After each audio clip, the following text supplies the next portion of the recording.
우리가 신앙생활을 하면서 여러 가지 신앙생활의 일들을 이해하기 위해 좀 더 쉽게 이해하기 위해서 비유로 표현할 때가 있습니다.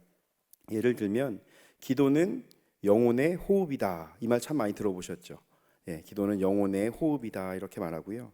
말씀은 영의 양식이다 이렇게 말씀을 합니다. 우리가 말씀은 영의 양식이라고 부른다는 것은 우리의 영혼이 힘을 얻고 이 땅 가운데 살아갈 수 있는 능력이 말씀에서 나온다라는 것을 의미하는 것입니다. 예수님께서는 스스로를 생명의 떡이라고 말씀하셨어요. 요한복음 6장 35절을 보면 예수께서 이르시되 나는 생명의 떡이니 내게 오는 자는 결코 줄이지 아니할 터이요 나를 믿는 자는 영원히 목마르지 아니하리라 라고 말씀하셨습니다. 예수님의 그 말씀을 먹는 자들은, 그 생명의 떡을 먹는 자들은 결코 줄이지 않게 된다. 이 땅 가운데서 지치지 않고 주님의 일을 감당하며 하나님의 뜻 가운데 살아갈 수 있게 된다라는 것입니다. 우리는 생명의 떡이신 예수님을 먹고 마심으로 영혼의 만족을 얻게 됩니다. 그러므로 믿는 자들은 육의 양식으로만 사는 것이 아니라 영의 양식으로 살아가는 것입니다. 바로 이 영의 양식이 하나님의 말씀이고 하나님의 말씀이 기록된 것을 우리는 성경이라고 합니다. 그래서 우리는 날마다 육의 양식을 먹듯이 영의 양식인 말씀을 읽고 성경을 가까이 하고 하나님의 뜻 가운데 살아가려고 몸부림치는 삶을 살아가야 한다는 것이죠. 지난 금요기도회 때 담임 목사님께서 하나님의 계시에 대한 여러 가지 말씀들을 전해주시면서 하나님께서 우리에게 가장 잘 보여주신 것이 바로 말씀이다라고 말씀해 주셨어요. 그러므로 우리가 말씀을 통해서 하나님을 만나고 그 말씀을 통해서 하나님의 뜻을 행함으로 우리 가운데 역사하시고 살아계신 하나님의 능력을 경험할 수 있게 되는 것입니다. 그러기 위해서 우리는 말씀을 읽고 묵상하고 실천하는 것이 매우 중요하다라는 것을 기억해야 합니다. 이 일이 계속적으로 반복하다 보면 깊이가 생기는 거예요. 그래서 말씀을 처음 들을 때는 무슨 말인지 잘 이해도 안 되고 은혜가 무엇인지 잘 모르겠고 말씀을 읽다 보면은 도대체 무슨 소리인지 이해도 안 되던 것들이 한 구절 한 구절이 나에게 말씀의 은혜로 다가오기 시작하고 깊이가 생겨지고 그 말씀을 더 사모하게 되는 삶으로 변화되어져 간다라는 것입니다. 그런데 이 시대 가운데 성경을 읽지 않으면서 자신이 상상하는 하나님을 믿는 사람들이 있다는 안타까운 이야기들이 들리는 것입니다. 하나님의 말씀은 가까이 하지 않으면서 어떤 행위적인 것들로, 신앙적인 행위들로 자신의 신앙을 유지하는 사람들이 있다는 거예요. 그렇기 때문에 이런 사람들은 복음의 진리가 약하기 때문에 이단에 쉽게 빠지기도 하고 상처받고 힘들며 주저앉아서 못 일어나고 나 이제 아무것도 못하겠어요 라고 말하는 안타까운 상황에 처하게 된다는 것입니다. 물론 이런 신앙적인 활동들이 무의미하다 이런 것은 아닙니다. 우리가 신앙적인 활동을 통해서 얻을 수 있는 많은 유익들이 있어요. 그런데 가장 먼저 우리의 영혼이 준비되어야 될 부분은 무엇이냐면 영의 양식을 계속적으로 먹으면서 우리의 영혼이 강건해져야 한다는 것입니다.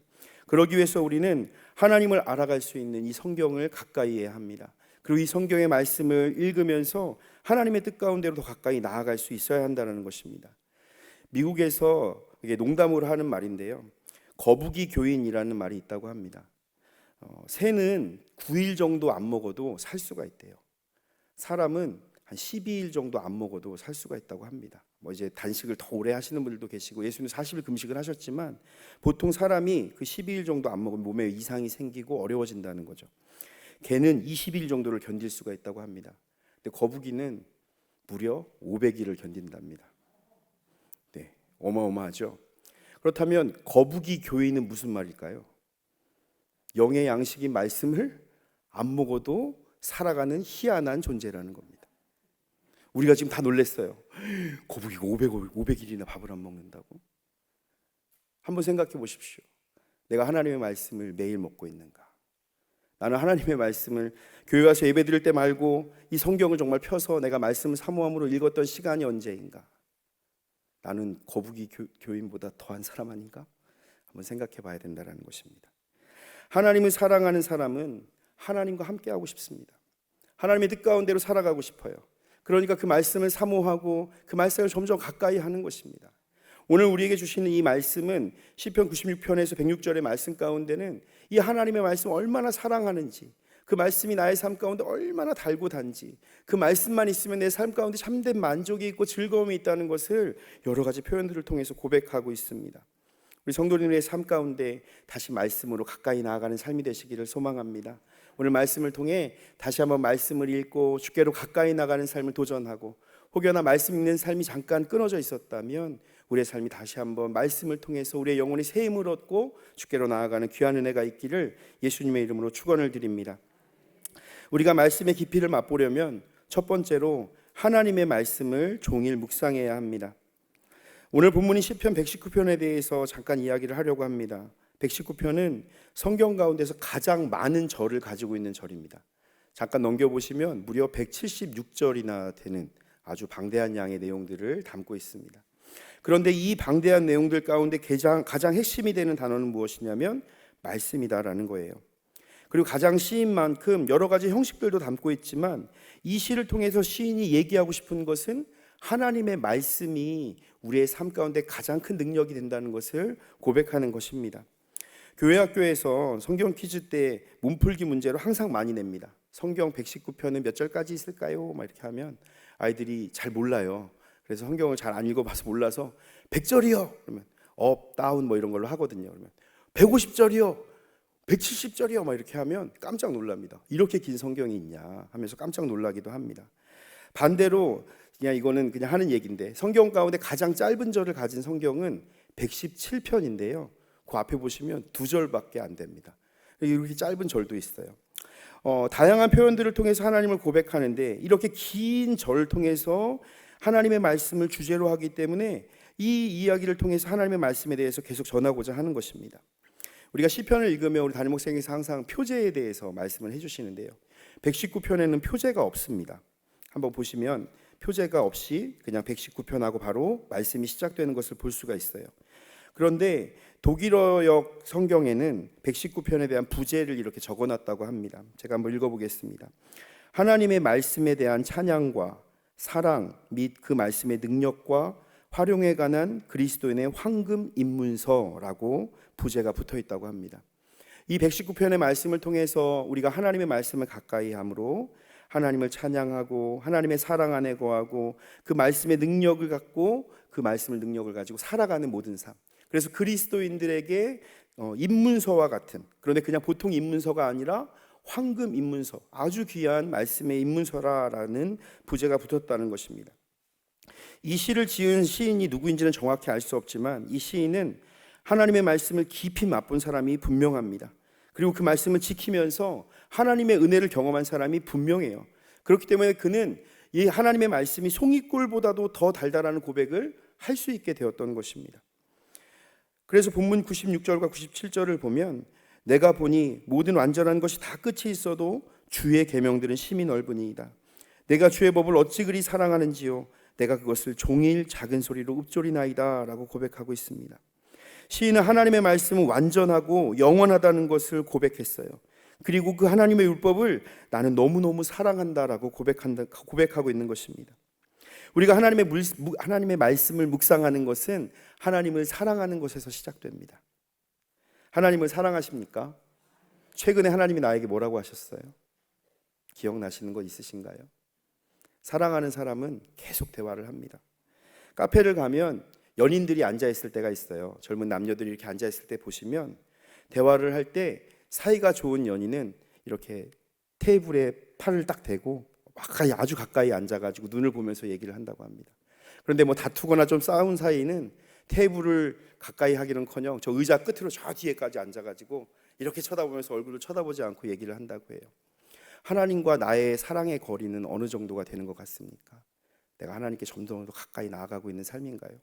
하나님 만나고 싶어서 막 주님께 매달리고 있는 삶인가요? 하나님이 한마디 하는 거 그 한마디 내가 놓칠까 봐 귀를 기울이면서 듣고 있는 그러한 모습입니까? 우리가 하나님을 사랑한다라고 말한다면 하나님께 더 가까이 가고 싶고 더 많은 시간을 같이 있고 싶고 더 많은 것을 알고 싶은 마음이 그 마음 가운데 막 생겨나는 거예요. 그래서 그가 말하는 행동 하나에도 의미가 있고 그가 말하는 그냥 기침 한번 하는 것도 의미가 있고 막 나에게 모든 것들이 의미로 다가온다라는 것입니다. 성도들도 마찬가지입니다. 우리가 하나님을 사랑하게 되면 하나님과 더 가까이 있고 싶습니다. 하나님과 더 많은 시간을 보내고 싶습니다. 또 하나님에 대해서 더 많은 것을 알고 싶어지는 줄 믿습니다. 우리가 하나님을 더 많이 알고 싶다면 이 말씀을 종일토록 묵상하는 삶을 살아야 한다는 것입니다. 하나님의 말씀은 우리에게 약속과 생명과 능력이 있는 말씀입니다.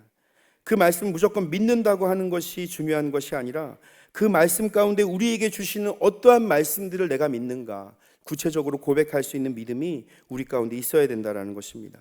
우리에게 주신 수많은 말씀 가운데 그 말씀이 나에게 레마의 말씀으로 다가와서 내 마음을 두드리고 나에게 주시는 하나님의 음성으로 들려져서 그 말씀을 붙잡고 내가 살아가는 삶을 사는 것, 그것이 말씀을 묵상하고 말씀 가운데 거하는 삶이라고 말할 수 있는 것입니다. 그래서 우리가 성경을 읽고 묵상하다 보면 마치 그 글자가 튀어나오듯이 우리에게 번뜩하게 보일 때가 있습니다. 또 우리 마음 가운데 두드리듯이 계속 생각나는 말씀들이 있어요. 그것이 바로 성령님께서 우리 가운데 들려주시는 레마의 말씀인 것입니다. 그래서 그 와닿는 말씀을 붙잡고 그 하나님의 놀라운 은혜와 역사를 경험하고 체험하게 되면서 우리는 말씀 가운데로 더 깊이 있게 들어가게 된다는 것이에요. 97절 하반절에는 그 시인이 내가 그것을 종일 작은 소리로 읊조리나이다 라고 말하고 있습니다. 이것은 자신의 삶에서 하나님의 말씀이 얼마나 가까이 있는가를 고백하는 표현입니다. 이것은 오로지 하루 종일 그냥 다른 거 안 하고 말씀만 묵상한다 이게 아니에요. 우리가 하루를 살아가는 시간 속에서 무엇을 하든지 마음과 생각 가운데 단 1초의 시간도 말씀에서 벗어난 어떤 것을 의지하지 않겠다. 나는 오로지 하나님의 뜻 가운데 살겠다. 하나님이 내 삶의 주인임을 잊지 않고 살겠다. 주님께서 나와 함께 하심을 믿고 살겠다라는 믿음의 고백인 것입니다. 우리 사랑하는 성도님들이 매일매일의 삶 속에 하나님의 말씀을 종일토록 묵상하는 삶이 되시기를 축복합니다. 그 말씀이 내 마음 가운데 부딪혀서 나의 삶을 변화시키고 내 삶 가운데 새로운 도전을 주시고 내 삶을 이끌어 가시는 방향이 되어져서 우리의 삶이 주님의 뜻 가운데서 주님의 놀라운 역사를 이루는 삶이 되기를 소망합니다. 그렇게 종일토록 하나님의 말씀을 묵상하는 것이 기쁨이 되어지고 즐거움이 되어지기를 예수님의 이름으로 축복합니다. 두 번째로 우리가 말씀의 깊이를 맛보려면 하나님의 말씀을 지켜야 합니다. 우리 100절 말씀을 다 같이 한번 읽어보겠습니다. 시작. 주의 법도들을 지킴으로 나의 명철함이 노임보다 나으니이다. 아멘. 시인은 말씀의 깊이를 맛보기 위해서 말씀을 지키는 삶을 살아야 될 것을 권면하고 있습니다. 하나님의 말씀은 우리에게 지혜를 주신다라는 거예요. 시인은 말씀을 묵상함으로써 모든 스승보다도 더한 지혜를 얻었습니다. 왜냐하면 하나님께서 주시는 지혜이기 때문입니다. 이 세상에 누구보다도 더 깊고 완벽한 하나님의 지혜를 깨닫게 되었다라는 거예요. 그래서 명철함이 노인보다 나아졌다라고 말합니다. 여기서 말하는 명철함이 낮다라는 것은 실제로 지혜나 지식, 경험이 나아졌다라는 것이 아니에요. 선과 악을 구별하는 통찰력을 의미하는 것입니다. 그렇게 삶 속에서 일어나는 여러 가지 일들 가운데 우리가 그리스도인으로 이 땅을 살아가면서 하나님께서 주시는 지혜를 가지고 그 통찰력을 가지고 그것을 분별할 수 있게 된다는 것입니다. 올바르게 판단하면서 살아가는 삶의 지혜가 바로 말씀에서부터 흘러나온다는 것입니다. 분명히 연수를 오래 사신 어른들의 삶은 분명히 지혜로운 삶입니다. 인생의 수많은 것을 경험했기 때문에 수많은 경험을 바탕으로 한 지혜가 있어요. 그런데 하나님의 말씀으로 인한 통찰력이 우리의 삶의 기준이 되어야 한다는 것을 말하고 있는 것입니다. 시인은 그러면서 하나님의 말씀을 지키기 위해 행한 일들을 열거하고 있는데 101절 보면 내가 주의 말씀을 지키려고 발을 금하여 모든 악한 길로 가지 아니하였다라고 고백합니다. 시인은 하나님의 말씀을 기준으로 삼아서 하나님의 말씀을 지키는 삶, 지키지 않는 삶의 방식으로 구분하고 있어요. 하나님의 말씀을 지키는 자와 지키지 않는 자.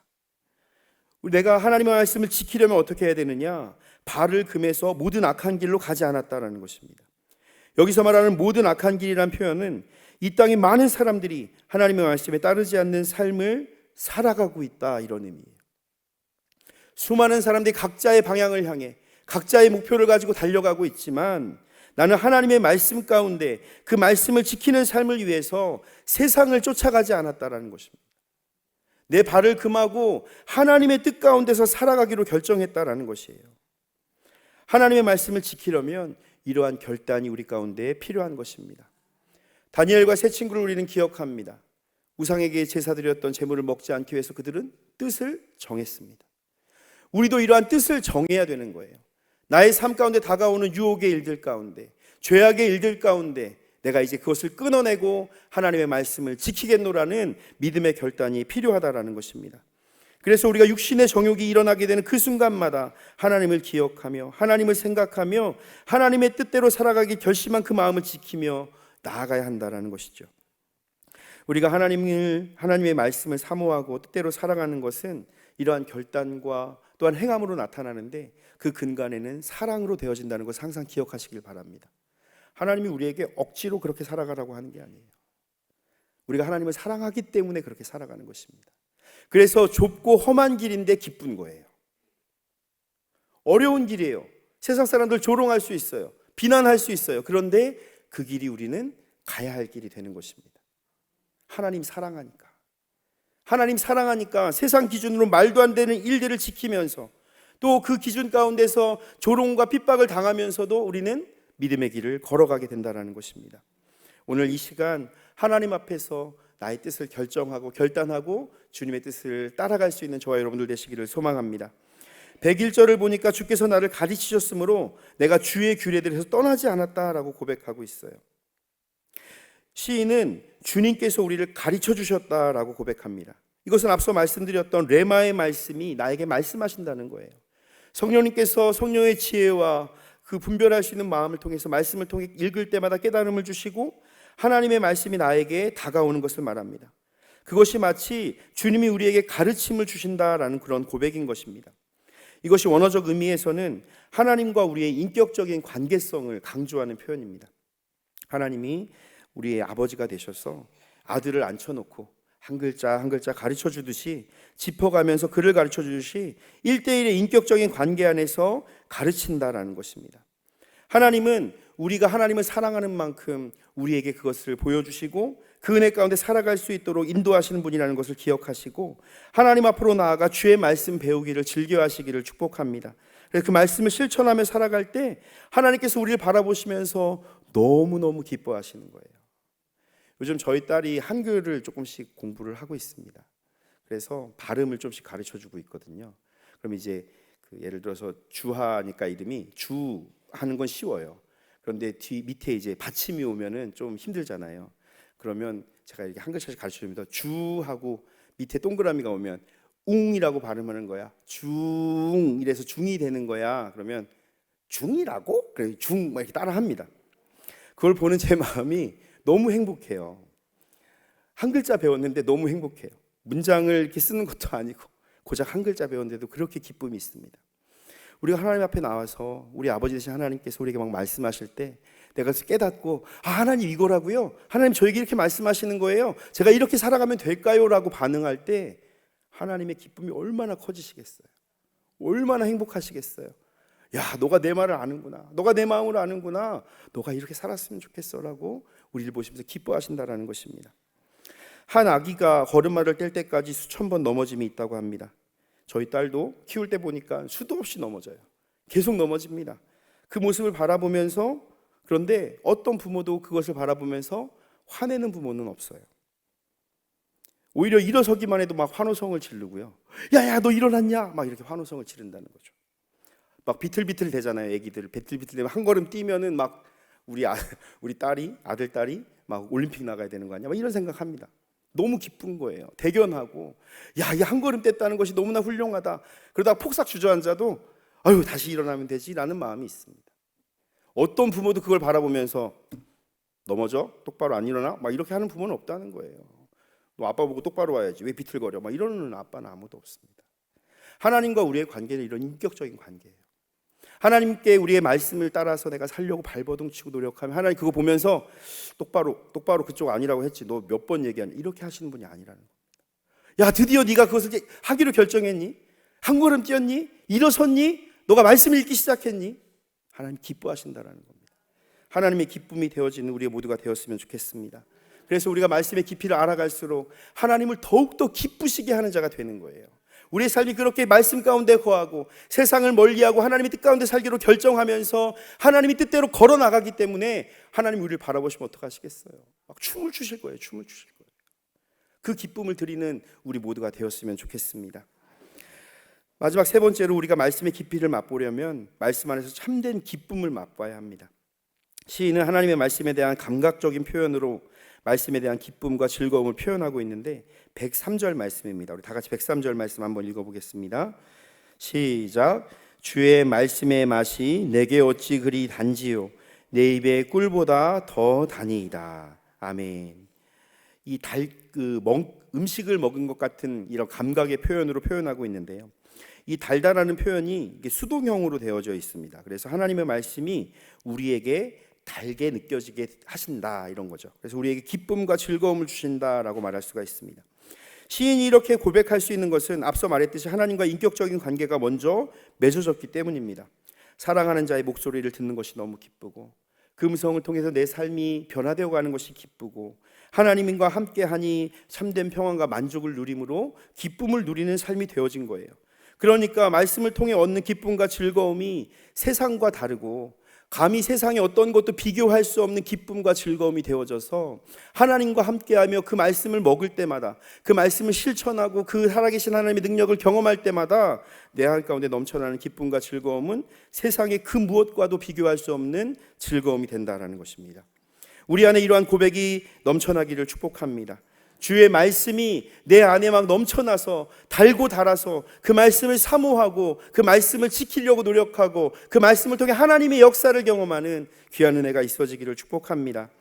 우리가 이렇게 하나님과 함께하는 시간을 통해 놀라운 일들이 일어난다는 거예요. 하나님은 우리는 언제나 우리가 함께 하시는 분이시고 주님께서 우리 가운데 베풀어 주신 은혜를 통해서 이 땅이 느낄 수 없는 하나님으로만 만족할 수 있는 기쁨을 맛볼 수 있게 되는 것, 그것이 바로 하나님의 축복이다라는 것입니다. 무엇이 중요한지를 올바르게 알고 있다면 인생 가운데 필요하다는, 인생에 필요한 모든 것이 하나님께 있다는 것을 우리는 알 수가 있습니다. 주님 안에 거하시기를 축복합니다. 하나님 안에는 영원한 인생을 아주 즐거움 가운데 충만한 기쁨 가운데 나아갈 수 있도록 인도하시는 놀라운 비밀이 있기 때문입니다. 우리가 현재의 형편과 상황 가운데 불구하고도 우리 인생을 웃으면서 살아갈 수 있는 이유는 예수님께서 우리 가운데 채워주시는 참된 만족이 있기 때문입니다. 그 주님으로 인해 기뻐할 수 있기 때문에 우리가 이 땅 가운데 기쁨을 누리며 살아가게 된다는 거예요. 말씀을 가까이 대하시길 바랍니다. 그 말씀을 가까이 할 때마다 환경을 넘어서는 기쁨을 누리게 되기 때문입니다. 하나님의 말씀이 우리에게 소망을 주시는 거예요.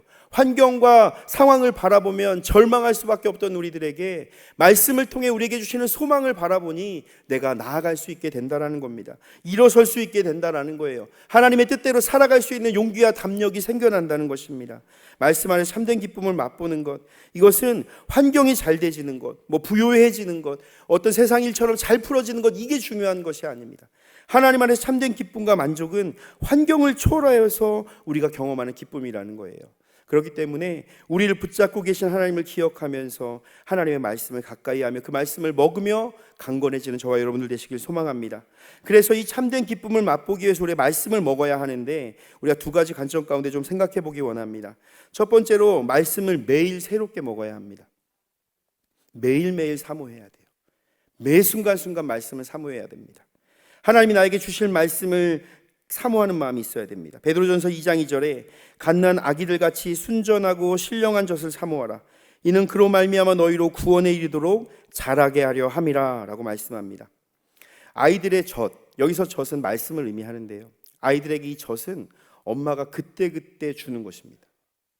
지금은 이제 좀 기술이 막 발달돼서 미리 이렇게 했다가 준비했다 먹이는 경우도 있지만 이제 저희 어머니만 해도 저 이제 모유로 키워주셨는데 제가 이렇게 울면은 새벽에 항상 그 얘기를 많이 하세요. 잠도 못 자고 너 막 이러면서 그런 얘기를 하십니다. 엄마가 계속 그 필요 때마다 아이에게 젖을 주는 것과 같이 아이는 그 때가 되면, 말씀이 필요한 때가 되면 그냥 여지없이 울어요. 나 지금 먹어야 된다고 웁니다.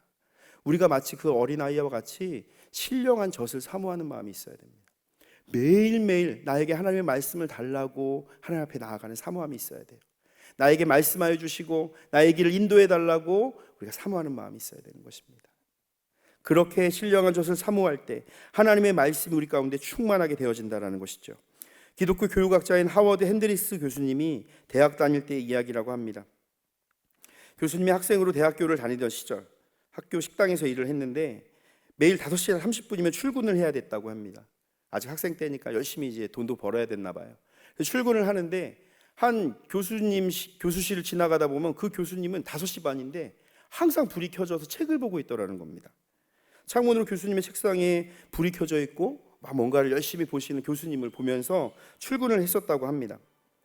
이제 열심히 공부하고 도서관에서 10시 반쯤 공부를 마치고 이제 내일 또 아르바이트 가야 되니까 서둘러 집에 가고 있으면 그 교수님 방은 여전히 불이 켜져 있는 거예요. 그리고 여지없이 그분은 앉아서 책을 보고 계셨다고 합니다. 어느 날 이제 그 교수님께서 점심 식사를 초대해 주셔서 같이 식사를 하다가 이제 교수님께 물어보게 되었습니다. 교수님 왜 끊임없이 더 공부하십니까? 이제 충분하시지 않으세요? 하루도 쉬지 않으시는 것 같아요. 이렇게 물어봤다고 합니다. 그래서 교수님이 이렇게 대답했다고 합니다. 여보게, 나는 학생들이 괴어있는 연못보다는 흐르는 시냇물에서 물을 마시게 하고 싶네. 그래서 매일 아침마다 새로운 것들을 준비한다네. 이렇게 이야기했다고 합니다. 저는 이 글을 읽으면서 이런 생각이 떠올랐습니다. 우리가 하나님의 말씀을 매일 읽고 묵상하면 이 흐르는 시냇물처럼 우리에게도 매일 공급되어지는 신선한 은혜가, 또 신선한 말씀의 은혜가 우리 가운데 있겠구나라는 것이죠. 신선한 말씀이 우리의 삶을 새롭게 하실 것이다 라는 마음이 들었습니다. 우리가 때로는 과거의 은혜에 너무 잠겨서 하나님의 말씀의 그 은혜를 때로는 좀 잊고 살 때가 있는 것 같습니다. 서두에 말씀드렸던 거북이 교인처럼 내가 그때 먹었던 한 번으로 나는 충분해 라고 살아가고 있지는 않습니까? 매일매일 신선하게 가장 좋은 것으로 우리를 공급하시는 그 하나님의 그 말씀의 은혜를 우리는 다 그냥 땅에 쏟아버리고 있지는 않습니까? 주님의 은혜를 사모하며 매일매일 주의 말씀 읽기를 가까이 하는 저와 여러분들 되시기를 소망합니다. 또 한편으로는 깊은 맛을 보아야 합니다. 그리스도인은 성장하는 존재입니다. 우리는 예수님에게까지, 범사의 그에게까지 자라가야 될 그러한 존재들이라는 거죠. 우리가 믿음의 성장을 이루고 있다면 우리는 이제 좀 더 단단한 음식을 먹을 수 있어야 한다라고 말합니다. 히브리서 5장 12절에서 14절은 이 부분에 대해서 우리에게 말씀해 주고 있습니다. 때가 오래되었으므로 너희가 마땅히 선생이 되었을 터인데, 그러니까 신앙생활을 오래 했다는 얘기죠. 너희가 선생이 되었을, 좀 더 가르치는 위치에 올라갔을 텐데 너희가 다시 하나님의 말씀의 초보에 대하여 누구에게서 가르침을 받아야 할 처지니, 너희들이 충분히 신앙생활을 한 것 같은데 너희들 아직 그 초보적인 그 신앙의 일들에 대해서 다시 가르침을 받아야 된다. 지금 단단한 음식을 못 먹고 젖이나 먹어야 할 자가 되었다라는 것입니다. 이는 젖을 먹는 자마다 어린아이니 의의 말씀을 경험하지 못한 자요, 단단한 음식은 장성한 자의 것이니 그들은 지각을 사용함으로 연단을 받아 선악을 분별하는 자들이니라. 신앙의 수준을 이야기하고 있는 것입니다. 기초적인 진리를 모르는 자가 있다는 거예요. 그래서 아까 말씀드렸던 것처럼 우리가 신앙적인 행위가 굉장히 기쁨이 있고 감사가 있고 은혜를 받을 수 있는 것은 확실합니다. 그것을 통해서 은혜 받을 수 있어요. 그런데 그 믿음의 근간에 하나님의 말씀이 있어야 된다는 것입니다. 제가 2주 전에 중동에 설교하면서 예수님은 누구십니까? 라고 아이들에게 질문을 했었어요. 그랬더니 아이들이 예수님 좋은 분, 하나님 아들 막 이렇게 얘기를 했습니다. 예수님이 알고 있는 걸 막 얘기를 했어요. 그러고 나서 예수님은 너희들에게, 나에게 누구니? 한번 얘기해봐라. 침묵이 흘렀습니다. 사실 이제 사람들 앞에서 뭔가 이야기하는 거 쉽지 않았을 거예요. 근데 우리는 이 질문을 잘 생각해 봐야 합니다. 내가 그냥 예수님 좋은 분, 하나님 구원하셨다고 했지, 은혜를 주신다고 했지, 우리를 생명 주신다고 했지, 축복 주신다고 했지, 이렇게 알고 있는 것이 아니라 나에게 그 하나님이 어떤 분이냐라는 것입니다. 그것을 경험하는 것이 신앙의 성장을 의미하는 거예요. 내가 점점 더 성장해 나아가는 것은 주님이 나에게 어떤 분인지를 경험해 가면서 내 삶 가운데 역사하시는 그분을 만나면서 나의 어려움과 문제 앞에서 그것을 해결해 주시는 놀라운 능력을 경험하면서 우리는 하나님께 더 깊은 믿음으로, 또 성장하는 믿음으로 나아갈 수 있게 된다는 것입니다. 그렇게 성장한 자들이 단단한 음식을 먹을 수 있다는 거예요. 말씀의 깊이를 맛보는 것을 마치 갓난아이가 모유를 먹다가 성장하면 미음을 먹고 더 성장하면 밥을 먹고 이제 성인이 되면 김치를 먹기도 하고 고기를 먹게 되는 것과 마찬가지입니다. 더 어른이 되면 청국장을 좋아하게 되고 뭐 삭힌 음식도 잘 먹게 되고 젓갈도 좋아하게 되고 이렇게 점점 음식의 폭이 넓어지죠. 아기들한테 삭힌 홍어 주면 어떻게 하겠습니까? 코 막고 도망가겠죠. 소리 지르고 이상한 거 먹는다고. 그죠? 그런데 성장한 어른은 그게 얼마나 맛있고 좋은 거라는 걸 알고 있다는 거죠. 믿음도 마찬가지입니다. 우리가 하나님의 말씀 가운데 거할 때 하나님의 말씀을 깊이 있게 경험함으로 단단한 음식도 먹을 수 있는 자가 되어야 한다는 거예요. 단단한 음식은 무엇이겠습니까? 우리에게 축복만을 이야기하는 게 아니에요. 고난이 있을 수 있다는 거예요. 예수님 믿으면서 어려운 일이 분명히 다가온다는 겁니다. 주님의 사명이 쉽지 않다는 걸 우리에게 가르쳐 주는 거예요. 그런데 우리가 이 단단한 음식을 먹을 준비가 되어 있지 않으면 부담스럽거든요. 불편하거든요. 그러니까 이 단단한 음식을 회피하게 된다는 거죠.